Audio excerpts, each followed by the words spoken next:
The Galactic Concord Assembly had stood for 4,000 years, 312 species, countless wars prevented, a monument to civilization itself.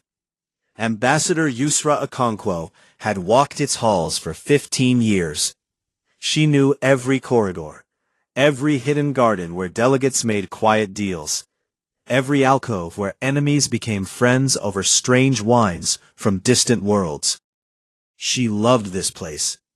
That made what was about to happen so much worse. The session began like any other.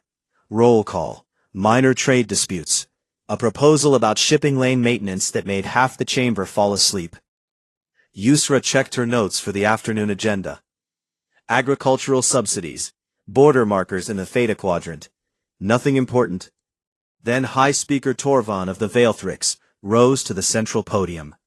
His 4 eyes blinked in sequence, a nervous habit. The Assembly will now consider Resolution 7291, he announced. The Terran Quarantine Doctrine. Yusra's pen stopped moving. She had not seen this resolution. No human delegate had seen this resolution.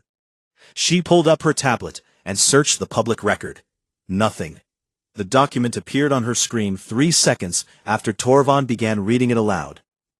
Whereas the human species demonstrates unstable aggression markers incompatible with galactic peace, Torvan read. His voice carried no emotion. Whereas human reproductive velocity poses a statistical threat to resource allocation. Whereas humanity's military development exceeds recommended safety parameters, the words kept coming, each one a knife. Yusra looked around the chamber. The Ilarathi delegate, Councillor Veth Marin, was staring at her with something like horror on her gray face. She hadn't known either. But most of the others, they weren't surprised. They weren't even uncomfortable. They had planned this. Be it resolved, Torvan concluded, that Terran expansion shall be limited to the Sol, Proxima, and Tau Ceti systems. Human vessels shall not enter Concord space without express permission from this body. Human military assets shall be reduced by 70% within 1 standard decade. Yusra stood. The chamber went quiet. Point of order, High Speaker. Her voice was calm. She had learned long ago that calm was more frightening than shouting. When was this resolution submitted? Torvan blinked again, all 4 eyes this time. 3 days ago, Ambassador. By whom? The Veilthrix delegation, co-sponsored by the Keth Hegemony, the Ulani Federation, and 47 other member states. 50 species. 50 species had written this document in secret, had planned to vote on it before Earth could respond, before anyone could argue. And why was the human delegation not informed? Torvan's mandibles clicked, the Veilthrix equivalent of a shrug. An administrative oversight. Someone in the upper galleries laughed, a wet bubbling sound. Yusra didn't look to see who. I see, she said. She sat down. The vote took 4 minutes, 287 in favor, 24 against, 1 abstention. The abstention was humanity. They had not been given time to vote. When the final tally appeared on the central display, the chamber filled with the sound of alien celebration, mandibles clicking, throat sacs inflating, tentacles slapping against chairs. 4,000 years of civilization, and they were celebrating a trap sprung on the youngest member like it was a victory. Yusra gathered her papers, one by one, slowly. 46 human delegates watched her. They had worked with her for years. They knew that slowness. They knew what it meant. She stood again. The celebration faded into silence, not because anyone commanded it, because something in the room had changed. The air itself felt different, heavier. High Speaker, Yusra said, the human delegation wishes to make a statement for the record. Torvan gestured his permission, magnanimous in victory. Yusra looked around the chamber, at the Veilthrix in their floating chairs, at the Keth in their environmental suits, at the Ulani with their perfect silver skin and their perfect silver lies. She looked at the 24 who had voted against, the Ilarathi, the Menoth, The Broken Chain Coalition. They looked back, with something like grief. "You will regret this," she said. 4 words, that was all. Then she walked toward the exit. Her heels clicked against the ancient stone floor. Click, click, click. The sound echoed in the silence. Behind her, 46 humans rose. They did not speak. They did not need to. They walked.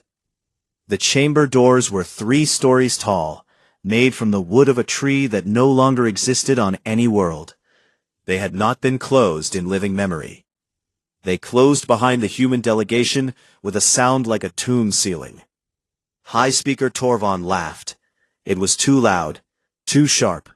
It bounced off the walls and came back as something ugly. "What can they possibly do?" he said.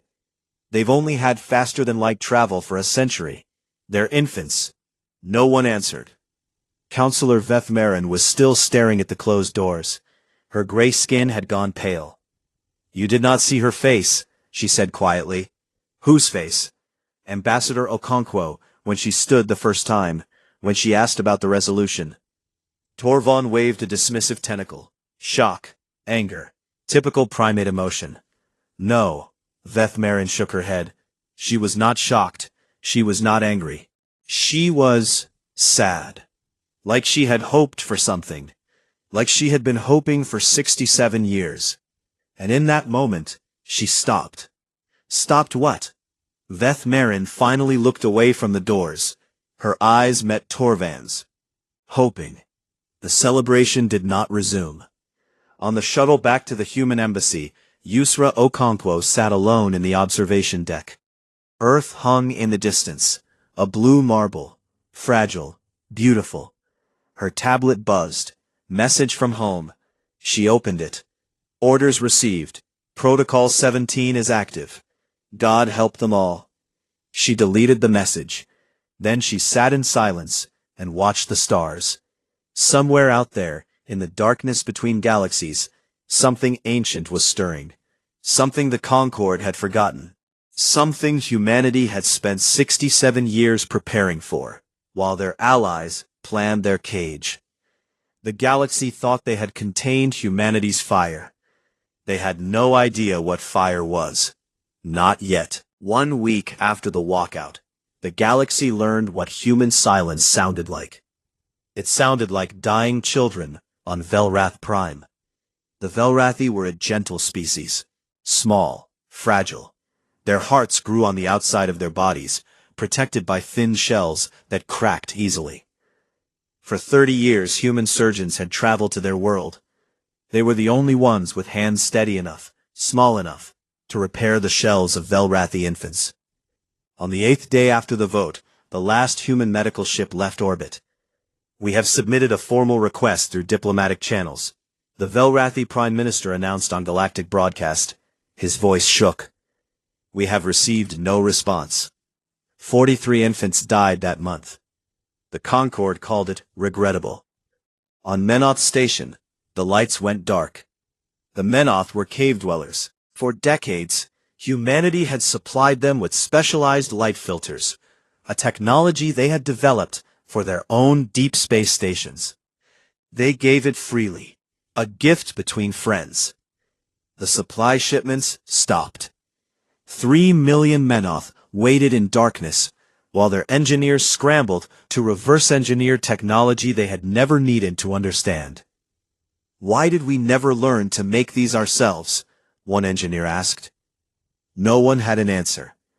In the Kessler Straits, the first collision happened on day 12.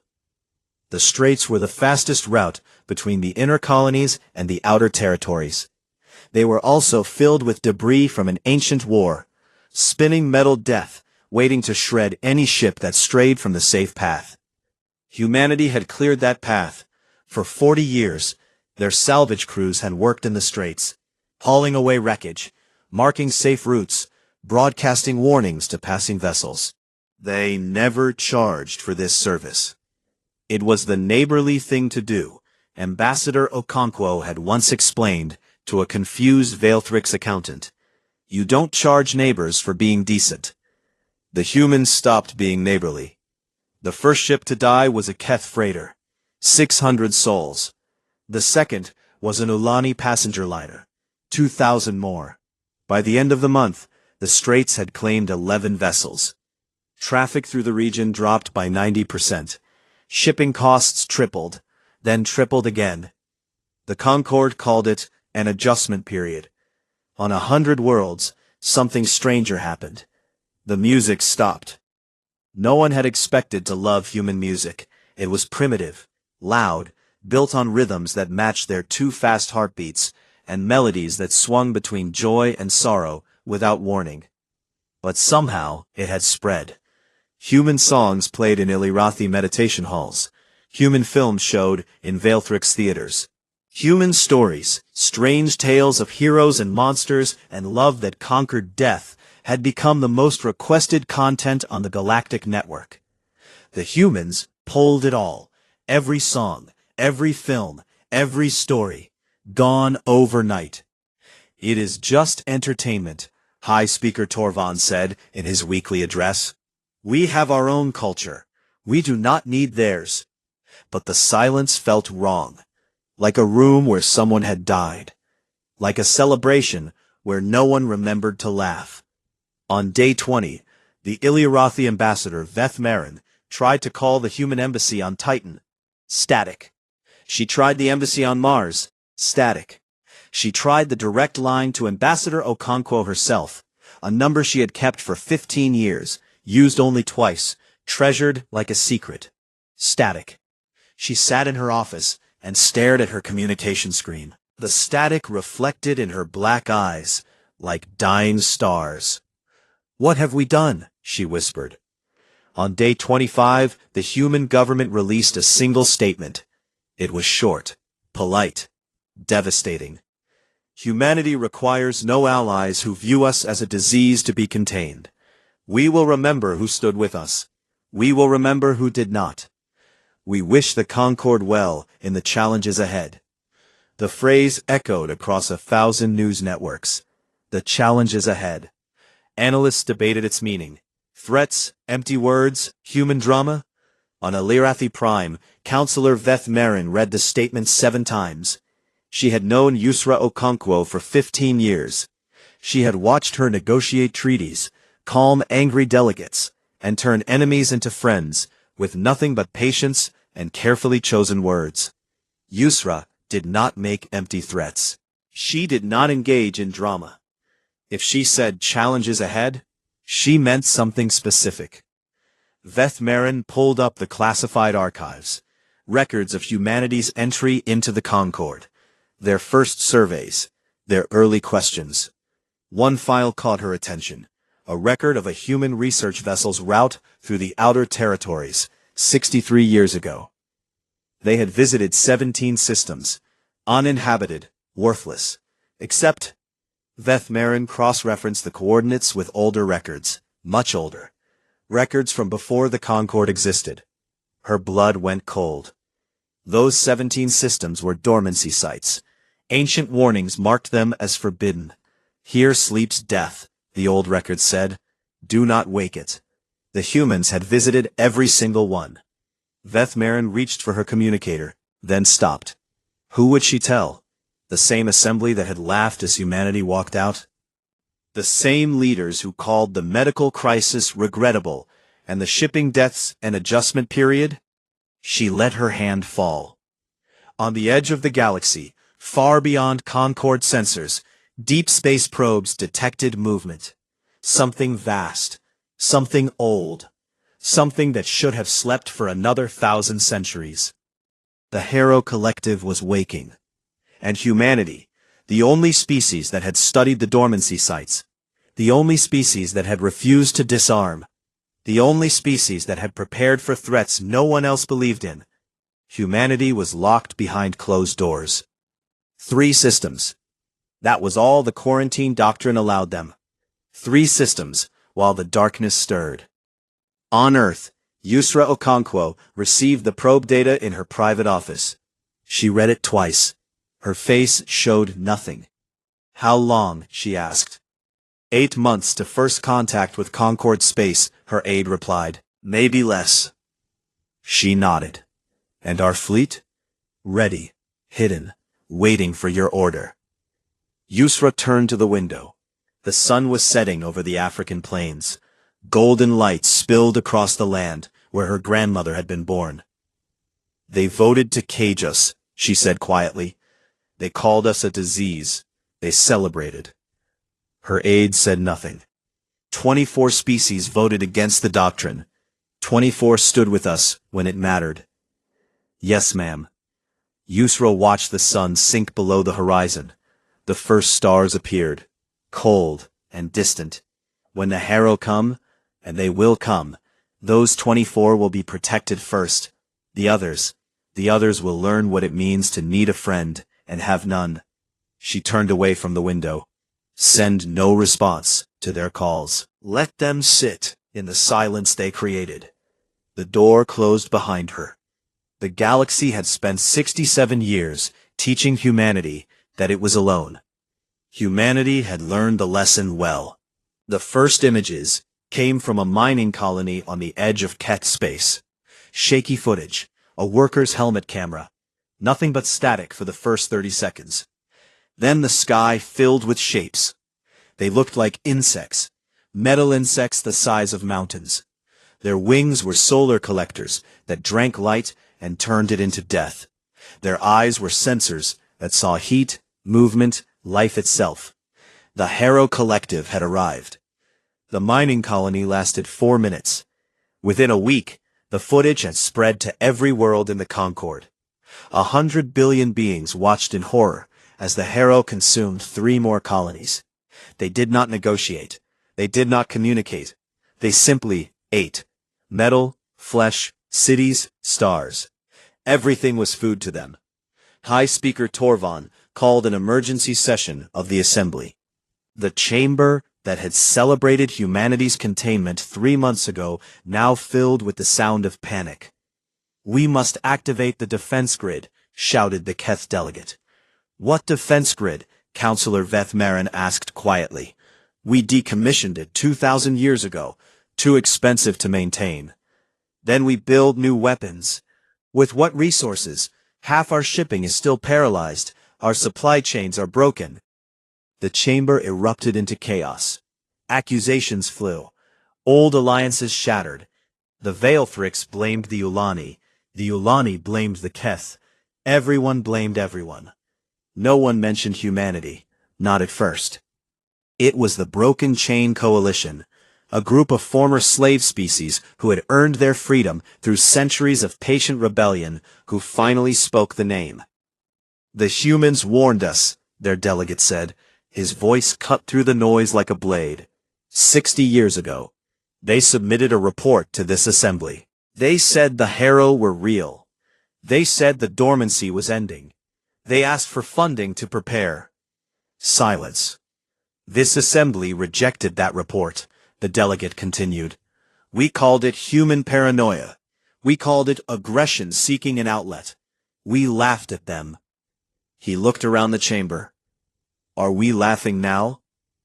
Torvan slammed his ceremonial staff against the floor. The humans are contained by law. The quarantine doctrine. The quarantine doctrine will not save us from extinction. The chamber fell into ugly silence. Vethmaren rose slowly from their seat. I will go to them, she said. Every eye turned to her. The Ilarathi voted against the doctrine. The humans may still speak to us. I will go to Earth. I will ask for their help. And if they refuse? Vethmaren's gray face was calm. Then we die knowing we at least tried to undo our mistake. The journey to Sol took 3 weeks. 3 weeks of Harrow attacks. 3 weeks of dying colonies. 3 weeks of watching the Concord's ancient fleets crumble like paper against an enemy they had forgotten how to fight. Vethmaren's ship entered human space without incident. No one stopped her. No one greeted her. She landed on Earth, on a field of grass outside a building of white stone. She had been here once before, long ago.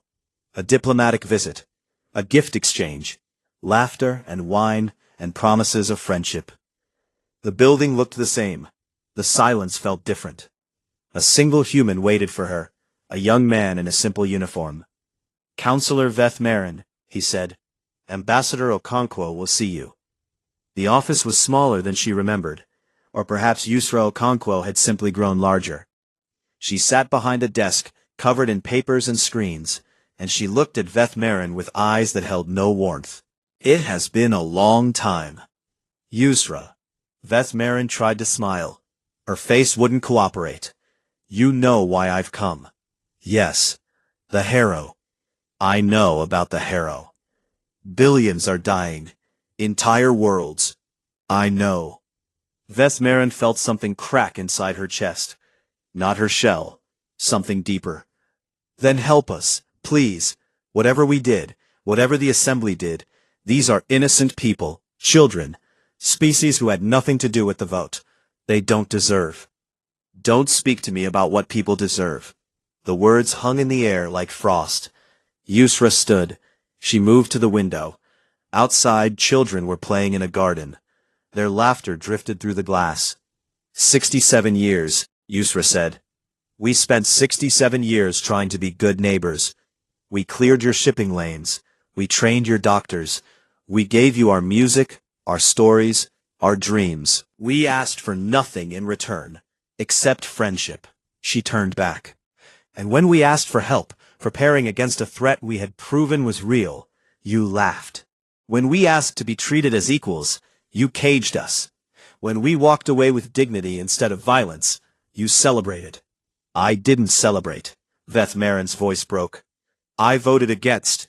"I know." Something softened in User's face, just for a moment. "I know you did. You and 23 others. That is why you are standing in my office, instead of speaking to a recording."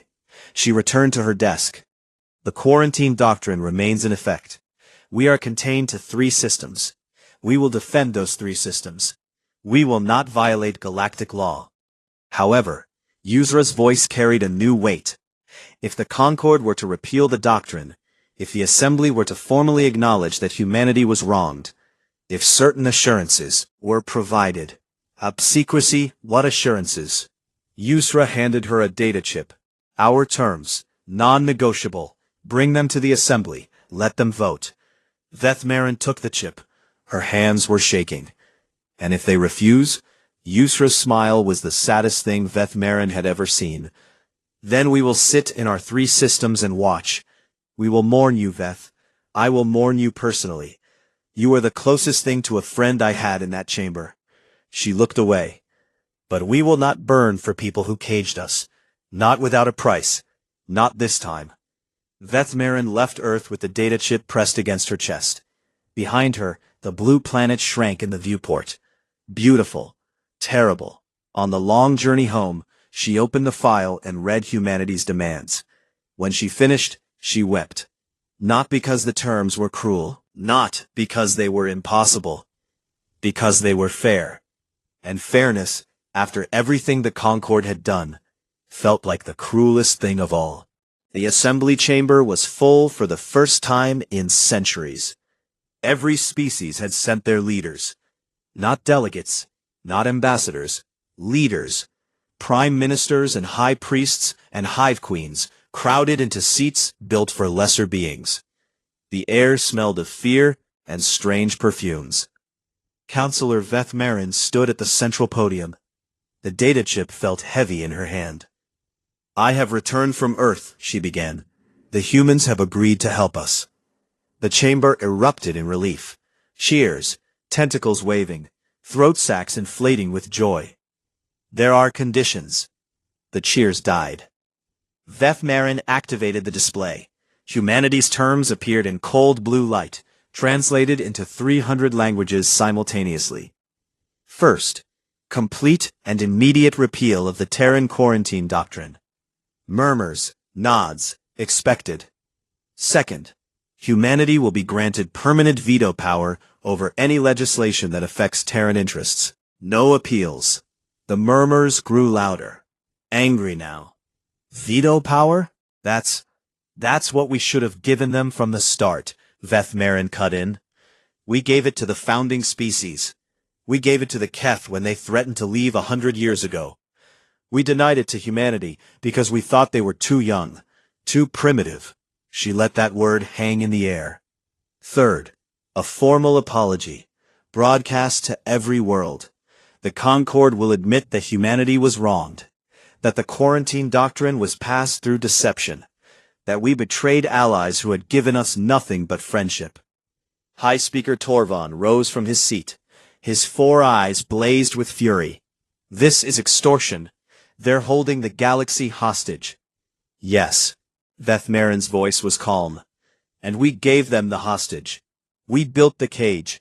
We handed them the key to our survival, and told them their lives didn't matter. This is what that looks like from the other side. The Ulani delegate stood, her silver face twisted with contempt. And if we refuse these humiliating terms, what then? Will humanity let the Harrow destroy us all out of spite? The display changed. New data, star charts, fleet positions. This is the human military, Vethmarin said, as of this morning. The chamber went silent. The map showed 3 systems, Sol, Proxima, and Talseti, surrounded by a ring of ships. Thousands of ships. Ships the Concord sensors had never detected. Ships built in secret shipyards beyond the borders of known space. But that wasn't the worst part. The display zoomed out, beyond the 3 systems, beyond Concord territory, to the edges of the galaxy itself. More ships, positioned at every major Harrow approach vector, waiting. For 67 years, Vethmarin said softly, humanity has been preparing for this war. They studied the Harrow, while we pretended the threat didn't exist. They built weapons, while we decommissioned ours. They trained soldiers, while we trained accountants. She turned to face the assembly. They could have fought this war alone, defended their 3 systems, and let us burn. It would have been justice. By our own laws, by the doctrine we forced on them, they had no obligation to help us. Her voice hardened. But they are offering to save us. All of us. Even the species that voted for their cage. All they ask in return is an apology and the right to never be betrayed again. She stepped back from the podium. If that is extortion, then I do not know what mercy is. The debate lasted 9 hours. The Veilthrix argued that veto power would make humanity too strong. The Keth demanded modifications to the apology language. The Ulani suggested counter-proposals, amendments, compromises. One by one, they fell silent. Because while they argued, the Harrow took 3 more systems. Because the death toll climbed past 10 billion. Because the ancient enemy that should have slept for another millennium was awake and hungry. And the only species that could stop it was sitting in 3 tiny systems, waiting for an apology. When the vote came, it was unanimous. The Concord accepted humanity's terms. The broadcast went out that same hour. High Speaker Torvan stood before a camera drone and read the words that would echo across 1,000 worlds. The Galactic Concord formally acknowledges that the Terran quarantine doctrine was passed through deliberate deception. We acknowledge that humanity was denied representation. We acknowledge that our actions constituted a betrayal of a member species whose only crime was trusting us. His mandibles clicked with each word, the sound of humiliation. We apologize, unreservedly. We ask humanity's forgiveness, though we have no right to expect it. The broadcast ended. On Earth, in an office overlooking the African plains, Yusra Okonkwo watched the replay 3 times. Her face showed nothing. Well, said her aide, they did it. Yes. The fleet is asking for orders. Yusra stood. She walked to the window. The sun was rising.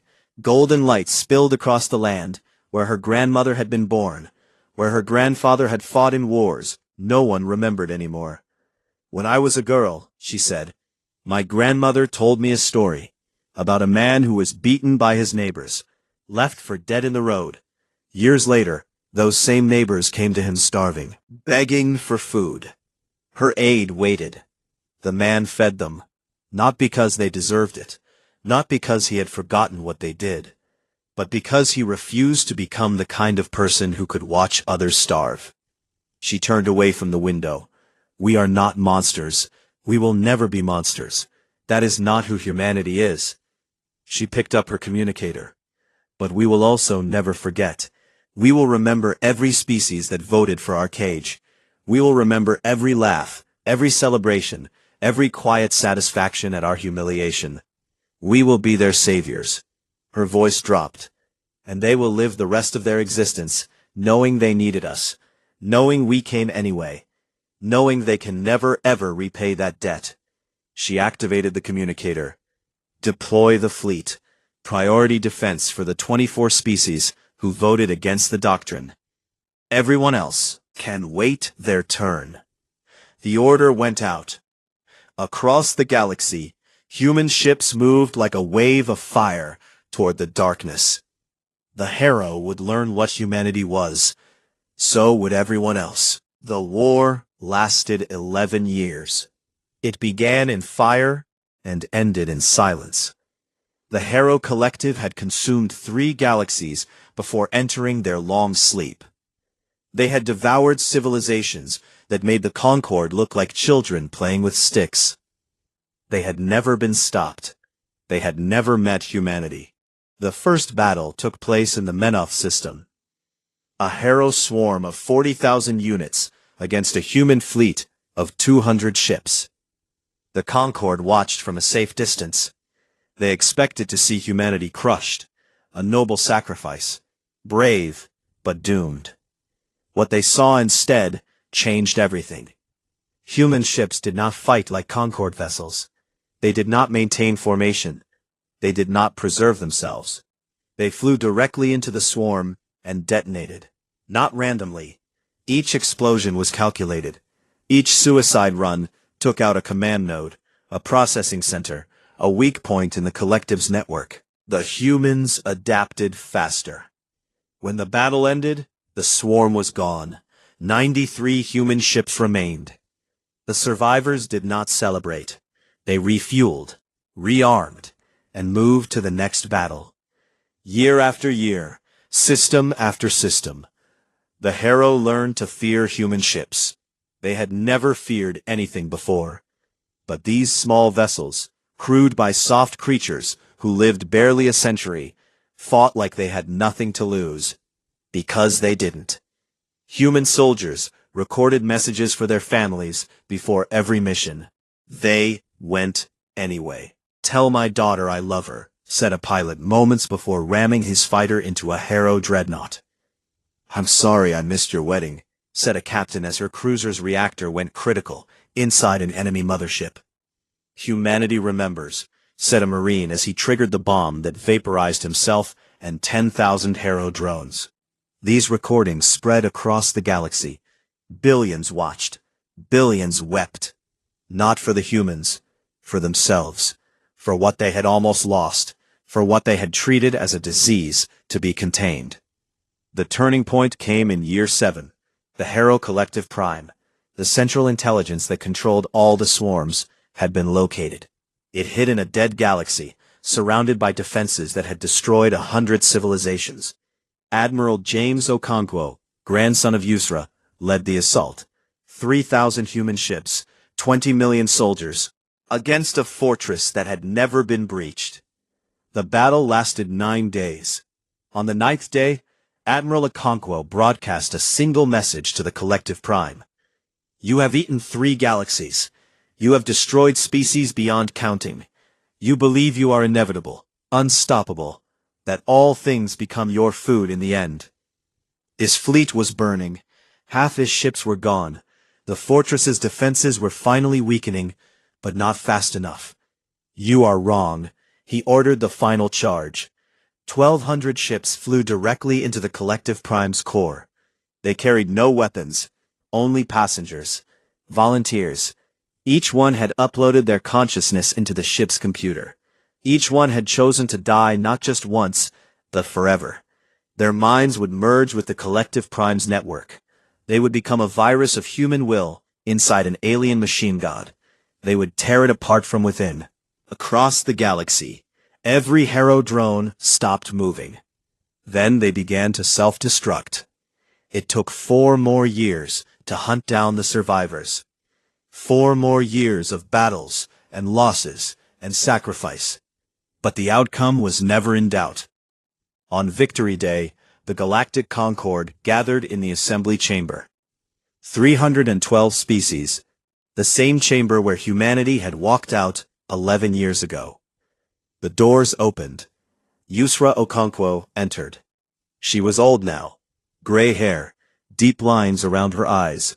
She walked with a cane, but she walked. Behind her came the survivors, human veterans by the thousands, missing limbs, scarred faces, haunted eyes. The assembly rose, not by command, not by tradition. They simply rose. Every species, every representative, a standing silence that said more than words ever could. Yusra made her way to the podium, the same podium where she had spoken 4 words and walked out. The same podium where the galaxy had learned to fear human silence. She looked out at the gathered species.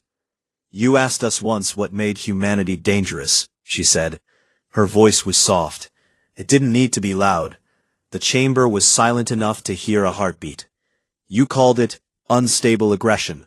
You called it concerning reproductive velocity. Big words for things you did not understand." She paused. "I will tell you what humanity is." The chamber waited. "We are the species that looks at the impossible and says, 'Not yet.' We are the species that refuses to accept limits because someone tells us they exist. We dream of things that cannot be, and then we build them." Her hands tightened on the podium. "We are the species that bonds with anything, with animals, with machines, with strangers we will never meet again. We adopt, we protect. We love things that cannot love us back. And we do it anyway, because that is who we are." Her voice cracked. She steadied herself. "We are the species that will burn ourselves to ash to protect what we love. Not because we are aggressive, not because we are unstable, because we care so much that we cannot imagine not fighting for it."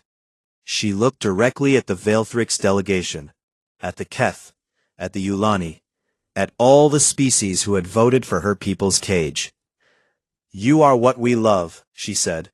"You always were, even when you forgot it, even when you hurt us, even when you celebrated our humiliation and called us a disease." Tears ran down her weathered face. She did not wipe them away. "We could have let you burn. We could have watched from our 3 systems and said, 'You deserved it.' Part of us wanted to. I wanted to." She shook her head. "But that is not who humanity is. We are the species that saves our enemies. We are the species that forgives what cannot be forgiven. We are the species that believes, against all evidence, against all reason, that the future can be better than the past." She stepped back from the podium. 7 billion humans died in this war. 7 billion. Say that number. Remember it. Not as a debt you owe us, but as proof of what we were willing to sacrifice for a galaxy that tried to cage us. The chamber was silent. "We saved you. Not for payment, not for power, not even for respect." She turned to leave. "We saved you because you needed saving, because that is what humanity does." The doors opened for her. Golden light spilled into the chamber from the windows beyond. She walked toward it, surrounded by her veterans, leaving the assembly in silence. Counselor Vethmaren stood alone at her seat. Tears streamed down her gray face. "I understand now," she whispered to no one. "I finally understand." On the steps of the assembly building, Yusra Okonkwo stopped. She looked up at the sky, at the stars that humanity had fought and died for. "Was it worth it?" her grandson asked. He stood beside her in his admiral's uniform, missing his left arm, carrying his own scars. Yusra watched the stars. "Ask me in 100 years," she said. "Ask me when we see what they do with the second chance we gave them." She took his hand. "Ask me when we see if they learned anything at all."